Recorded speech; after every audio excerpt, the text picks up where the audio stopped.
Drama serial سن میرے دل کی ایپیسوڈ 8 میں ہم نے دیکھا کہ بلال عبداللہ بہت خوش ہے یہ سن کر کے صدف اس کے آفس میں جاب جوائن کرنے آئی ہے۔ وہ اپنے آفس میں بے چینی سے اس کا انتظار کر رہا ہے جب صدف اندر داخل ہوتی ہے۔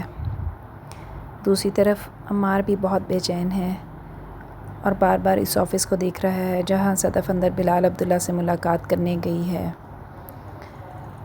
ہمشہ اس کو کہتی ہے کہ تم اتنے بے چین کیوں ہو؟ وہ کہتا ہے اگر وہ صرف جاب جوائن کرنے آئی ہوتی تو پرابلم نہیں تھا، لیکن وہ تو 8 کروڑ لینے آئی ہے۔ میں پریشان ہوں کہ از شی سیلنگ ہر سیلف؟ یہ سن کر ہمشہ بھی چونک جاتی ہے۔ بلال عبداللہ صدف کے اپوائنٹمنٹ لیٹر پر سائن کرنے کے بعد اس کا پیکیج وغیرہ طے کر کے اس کے حوالے کر دیتا ہے اور اس کو کہتا ہے کیا یہ ٹھیک ہے؟ آپ اس میں کمفرٹیبل ہیں؟ صدف نے کہا یہ تو ٹھیک ہے لیکن سر مجھے کچھ اور بھی چاہیے۔ بلال عبداللہ کے پوچھنے پر وہ اسے بتاتی ہے کہ مجھے 8 کروڑ چاہیے۔ بلال عبداللہ حیران ہو جاتا ہے۔ صدف نے کہا مجھے ان پیسوں کی بہت ضرورت ہے اور میں ان پیسوں کے لیے کچھ بھی کر سکتی ہوں۔ بلال عبداللہ نے کہا کچھ بھی کا کیا مطلب ہے؟ صدف نے کہا وہ تو آپ بتائیں گے سر۔ بلال عبداللہ نے اسے کہا آپ کو کچھ بھی کرنے کی ضرورت نہیں، آپ صرف اپنی جاب جوائن کر لیں۔ پھر بلال عبداللہ 8 کروڑ کا چیک کاٹ کر صدف کے حوالے کر دیتا ہے۔ بدلے میں صدف بھی ایک پیپر پر اپنا سیل نمبر لکھ کر بلال عبداللہ کو دے دیتی ہے۔ وہ بلال عبداللہ کو کہتی ہے کہ اگر آپ مجھے لون دے رہے ہیں تو میں اتنی جلدی لون واپس نہیں کر سکتی، اور اگر مہربانی کر رہے ہیں تو میں اس کے بدلے مہربانی کرنا چاہوں گی۔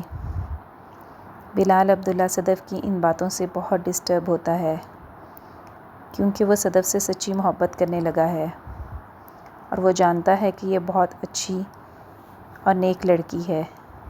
وہ سمجھ گیا ہے کہ ان کو ان پیسوں کی بہت زیادہ ضرورت ہے اور وہ اپنی ضرورت کو شیئر نہیں کرنا چاہ رہی۔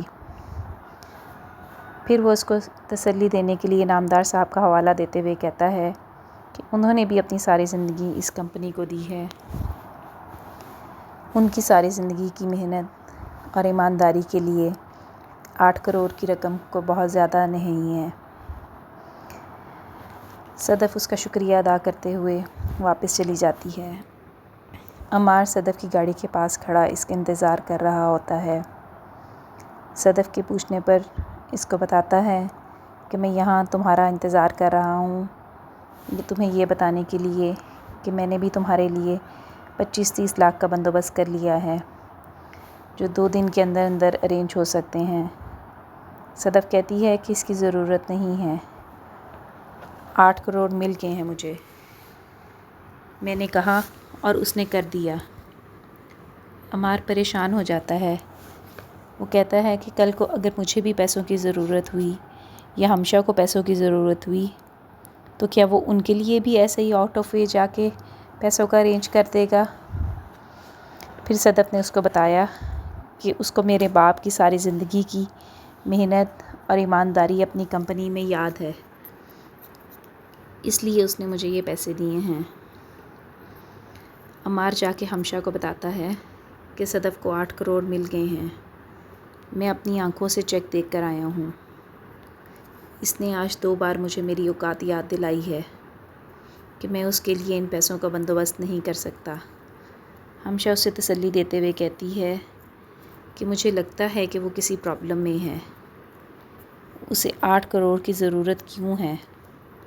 کل وہ جاب جوائن کر رہی ہے، اس کا پہلا دن ہے، میں اس سے پوچھوں گی، پہلے دن ہی پوچھ کر تمہیں بتاؤں گی۔ دوسری طرف بلال عبداللہ صدف سے ملنے پر اپنے اندر تبدیلی محسوس کرنے لگتا ہے۔ اس کی فرینڈز کے، دوستوں کے فون آ رہے ہوتے ہیں لیکن اس کے کانوں میں صدف کے جملے ہی گونج رہے ہوتے ہیں۔ وہ ان فون کو اٹینڈ نہیں کرنا چاہتا اور وہ صرف صدف کے بارے میں سوچتا ہے۔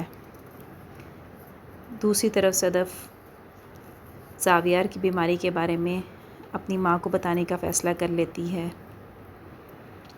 وہ ماں سے باتیں کرتے ہوئے کہتی ہے کہ آپ نے ابا سے کیوں نہیں پوچھا کہ وہ کیا پرابلم تھی جس نے ان کی جان لے لی۔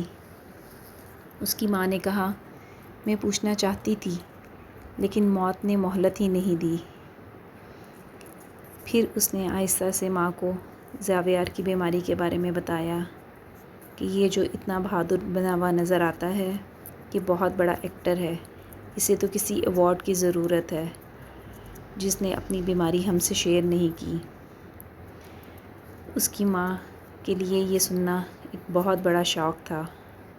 وہ بے چینی سے زاویار کو آوازیں دینے لگتی ہے، اس کے آنے پر پھوٹ پھوٹ کر رونے لگتی ہے۔